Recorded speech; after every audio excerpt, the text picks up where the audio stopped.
Madam, సీరియస్గానే నేను చెప్పేది అర్థం కావట్లే నీకు? అర్థమైందా? మన పక్కన ఉన్నది దగ్గర ఉన్న దానికి వెళ్తారు. ఎక్కడో నువ్వు రూమ్కి వెళ్ళు, హాస్టల్కి వెళ్ళు అంటే వెళ్ళరు.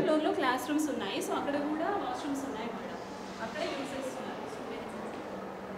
లేదు, అసలు మీకు డబ్బులు కావాలి మీ ఇన్స్టిట్యూట్కి, మేనేజ్మెంట్కి. మీది ఏం లేదు, మీరు ఒక ఎంప్లాయీ. మిమ్మల్ని అంటే ఏమైనా లాభం ఉందా? మీరు జస్ట్ అన్ ఎంప్లాయీ. మీ శాలరీ మీరు తీసుకుంటారు, మీ జాబ్ మీరు చేస్తారు, అంతే. Okay, keep quiet.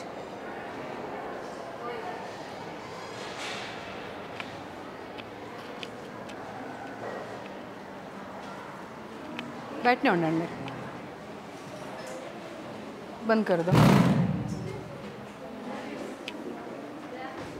వీళ్ళు ఫ్యాకల్టీనా మీ इंचार्जेसा? మీరు వెళ్ళండి, బయటకు వెళ్ళండి. चलो कमरे में चलो, गबा गबा. क्लीनिंग शायद कर रहे बोल के बोल रहे बच्चे.